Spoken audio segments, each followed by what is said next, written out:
भारत ने पाकिस्तान के ऊपर हमला किया, एक बिल्कुल ही बेबुनियाद बहाना बनाकर रात के अंधेरे में उसने मस्जिदें शहीद की। बहावलपुर में भी, मुरीदके में भी और गोडकी में भी मस्जिदों को निशाना बनाया गया, मदरसों को निशाना बनाया। 26 के करीब बेगुनाह शहरियों को शहीद किया। रसूल करीम सरवरे दो आलम सल्लल्लाहु अलैहि वसल्लम का ये इरशाद है कि ला ततमन्नौ लिक़ाअल अदु, जंग की ख्वाहिश न करो। जंग अपनी जात में कोई अच्छी चीज नहीं होती, तुम अमन से रहने की कोशिश करो हद इम्कान।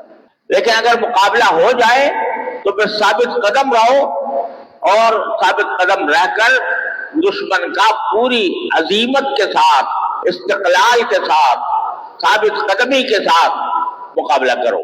मौजूदा हालात के अंदर इस वक्त सूरत हाल यह है कि हम एक तरह से हालत जंग में, लिहाजा के मौके पर सब एक जिस्म की तरह मुत्तहिद होकर एक ही मकसद को सामने रखे, अपने दीन की, अपने मुल्क की, अपने कौम की हिफाजत करनी है।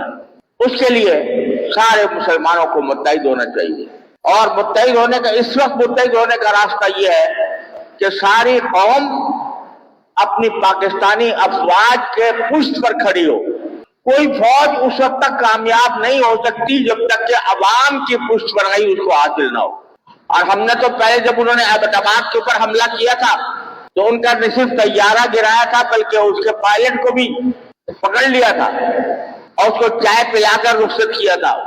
अब हमारे अफवाज ये कहते हैं कि हम चाय तुम्हें वहीं जाकर पिलाएंगे, यहाँ नहीं। पूरे आलम इस्लाम में इस वक्त अल्हम्दुलिल्लाह पाकिस्तान वाहिद वो मुल्क है जो अस्करी एतबार से अल्हम्दुलिल्लाह दुश्मनों पर फौकियत रखता है।